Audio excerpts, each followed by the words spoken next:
Bismillahirrahmanirrahim. Dua kali pertemuan, 2 pekan kurang lebih, saya di luar Jakarta karena adanya kegiatan di Kota Makassar, Surabaya, dan Malang kemarin. Sekarang kita kembali lagi melanjutkan tema tentang dosa-dosa besar.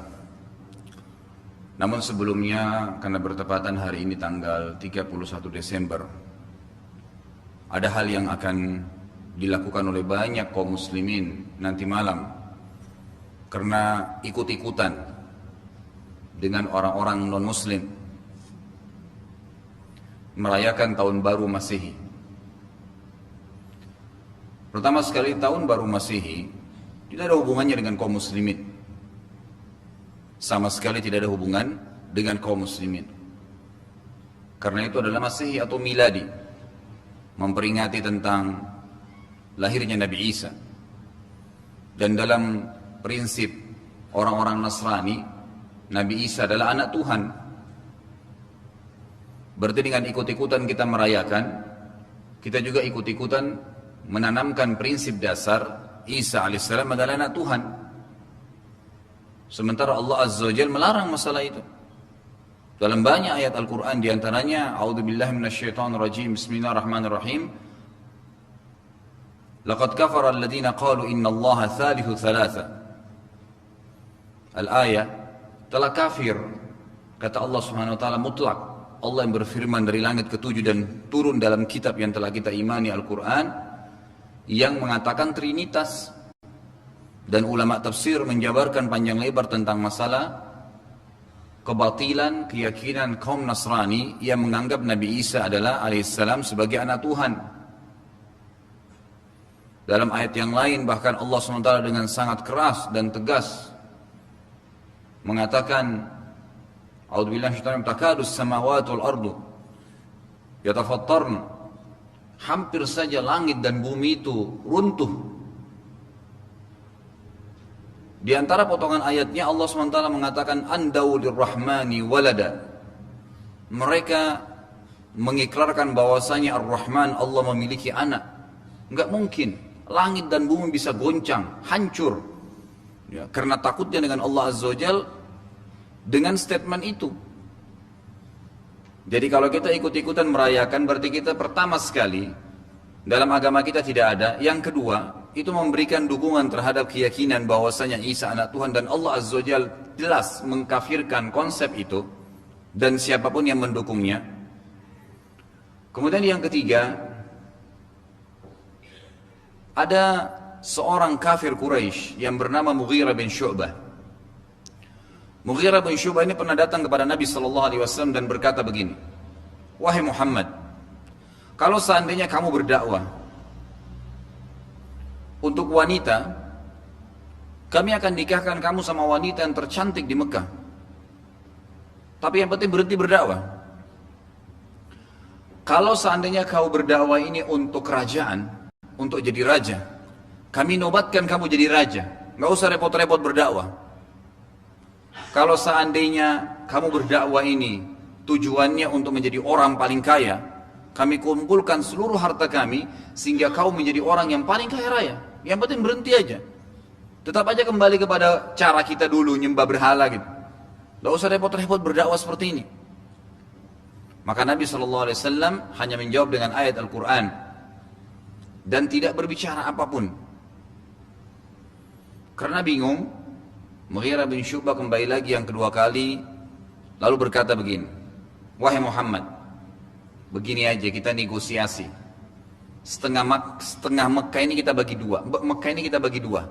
Setengah buat kamu, setengah buat kami. Maksudnya, kamu sembah Tuhan kami sehari, semua satu Mekah sembah Tuhan kami, termasuk kamu Muhammad.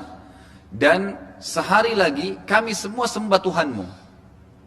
Udah adil, bagi dua Mekah.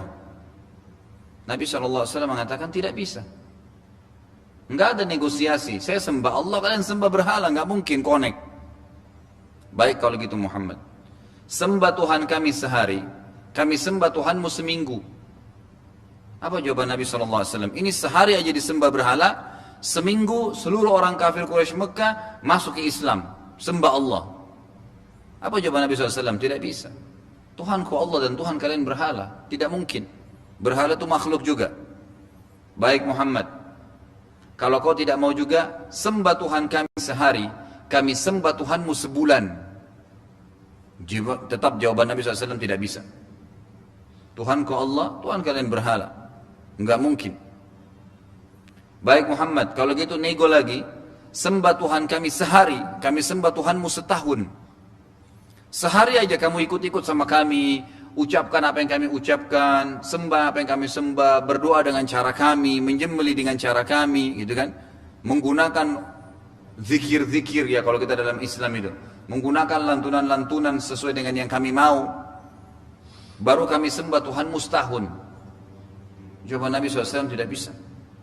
Terakhir, hai Muhammad, sembah Tuhan kami sehari, kami sembah Tuhanmu seumur hidup. Apa jawaban Nabi SAW? Tidak bisa. Tahu apa yang turun Al-Quran setelah konsep yang Nabi sampaikan tadi? Turun dengan jelas surah Al-Kafirun. Sebab turunnya gara-gara negosiasi Mughirah bin Syu'bah dengan Nabi SAW tadi. Allah langsung menurunkan Jibril AS dan mengatakan, A'udzubillahi minasyaitonirrajim, Qul ya ayyuhal kafirun. Katakan hai Muhammad dengan tegas kepada orang-orang kafir Mekah itu, La a'budu ma ta'budun. Saya tidak akan sembah apa yang kalian sembah, mustahil sembah berhala, dan kalian juga tidak usah repot-repot sembah yang saya sembah kalau tidak mau. Wala ana abidum ma abadtum wala antum abiduna ma abud. Pastikan sekali lagi, saya tidak akan sembah apa yang kalian sembah dan kalian tidak usah repot-repot sembah apa yang saya sembah. Lakum dinukum waliyadin. Kalian punya agama, kami punya agama. Ulama sepakat, jumhur ulama mengatakan ayat ini atau surah ini jelas mempertegas setiap muslim tidak boleh memberikan dukungan apapun kepada orang non-muslim, orang musyrik, orang Nasrani, Yahudi, apa saja. Terutama yang berhubungan dengan masalah ibadah mereka. Mengucapkan Natal, mengucapkan Tahun Baru. Sekarang ada program di gereja nasional di Indonesia. Itu kalau lebaran, mereka pasang spanduk di depan gereja mereka. Seperti Anda biasa lihat. Selamat puasa, selamat lebaran Idul Fitri. Itu ada targetnya tuh. Supaya setiap masjid juga pasang spanduk selamat Natal dan Tahun Baru. Dia atau mereka mendukung kita dengan mengucapkan selamat gak masalah. Karena kita dalam keadaan benar. Udah jelas kok. Dan kita memberikan dukungan kepada mereka, berarti kita dukung terhadap ibadah mereka. Mengucapkan selamat Natal berarti selamat ya Anda benar. Kan gitu. Ini biarpun cuma kata-kata tapi berpengaruh, nggak boleh. Makanya pernah saya sampaikan kalau masih ingat kisah anak muda di Amerika yang ketemu dengan Muslim dengan Nasrani. Yang Nasrani bilang, kenapa kau tidak ucapkan kepada saya selamat Natal?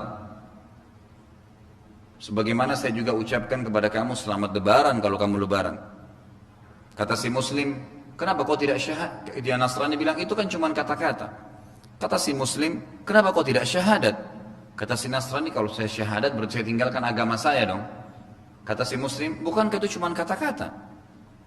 Kata-kata berpengaruh. Gitu kan? Anda mengatakan, saya kafir kepada Allah, kata-kata itu. Udah bisa masuk neraka. Dan Anda mengatakan, subhanallah atau asyhadu an la ilaha illallah, itu luar biasa, menyebab masuk surga. Hati-hati dengan kata-kata gitu kan. Maka nggak boleh secara mutlak.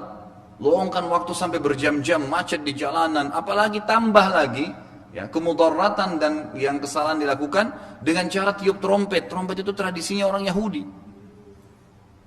Mereka tiup trompet di tahun barunya mereka tiup trompet di hari rayanya mereka. Untuk apa kita ini repot-repot? Ya Muslim yang jual, ya Muslim yang tiup, ya Muslim yang begadang. Subhanallah gitu.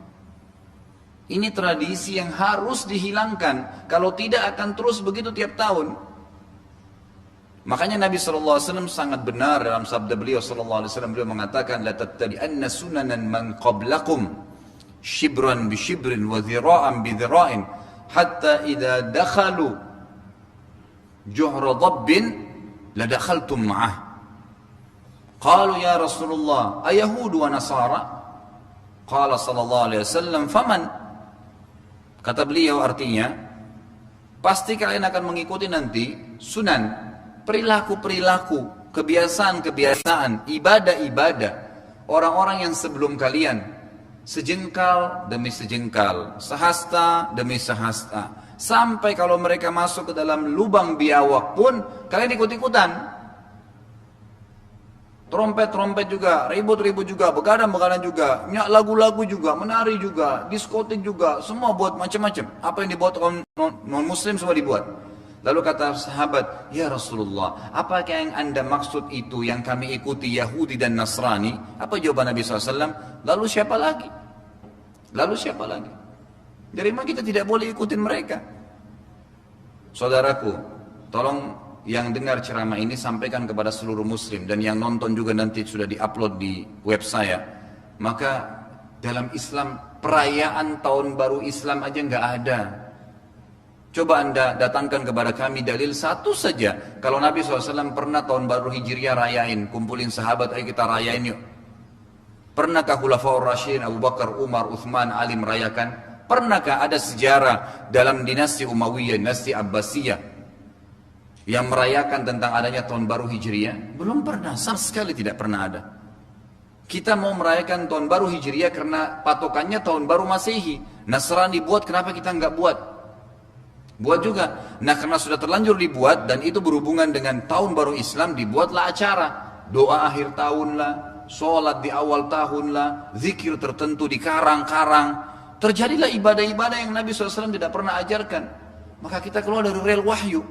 Kalau anda tidak rayakan, kenapa? Tidak ada sesuatu yang hilang gitu. Malah kita kembali kepada kemurnian agama. Islam, saudaraku, tidak pernah berubah dari zaman Nabi SAW. Yang berubah itu kita. Islam nggak pernah bermasalah. Makanya kata Nabi SAW, al-Islamu ya'lu wa la yu'la alaih. Islam itu selalu tinggi dan mulia, tidak pernah terkalahkan. Selalu. Kapan itu terjadi? Kalau kita terapkan benar-benar, yang halal kita nikmatin, yang diperintahkan kerjakan, yang haram ditinggalkan, dan yang dilarang itu semua dijauhi. Sudah selesai.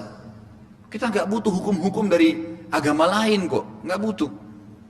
Lalu untuk apa, saudaraku? Luar biasa kita luang-luangkan waktu yang tidak ada manfaatnya. Akhirnya sholat malamnya ketinggalan, gitu kan? Akhirnya kemaksiatan terjadi. Belum yang muslimah tidak tutup aurat, belum bercampur baur, belum yang berzina, yang luar biasa. Semoga Allah berikan hidayah gitu. Sekali lagi tidak ada manfaatnya, saudaraku. Dan Islam sudah jelas, agama kita ada. Jadikanlah Islam itu sebagai prinsip hidup anda, jangan balik. Prinsip hidup ditarik ke agama, nggak bisa. Atau sering saya bahasakan, budayakan Islam dalam kehidupan kita, bukan tradisi dan adat istiadat kita diislamkan. Salah. Jadikan Islam sebagai budaya, jangan budaya diislamkan. Karena nggak bisa ketemu antara budaya kita kan.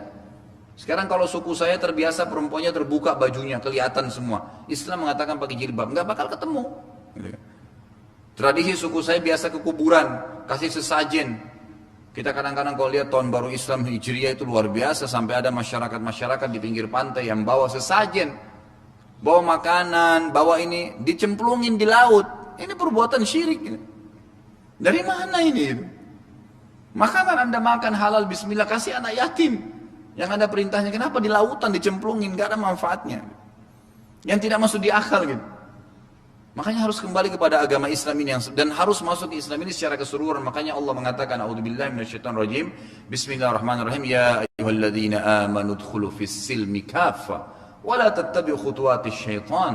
Allah mengatakan al-ayat, hai orang-orang yang beriman, masuklah ke dalam agama Islam kalian yang sudah diajarkan itu secara keseluruhan, semuanya, dari bangun tidur sampai tidur, cara pakaian, cara makan, cara berjalan, cara ngomong, cara menikah, cara berumah tangga, cara berbisnis, cara berpolitik, semua ikuti Islam.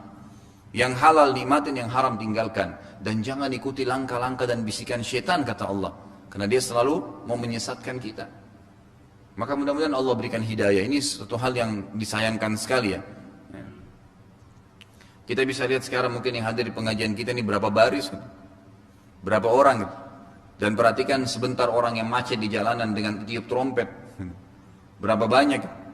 Sudah uangnya dibeli trompet, trompet juga habisin suara dia, kan gitu. Nggak ada manfaat sama sekali. Pulang rumah begadang, ngantuk, capek, bensin habis.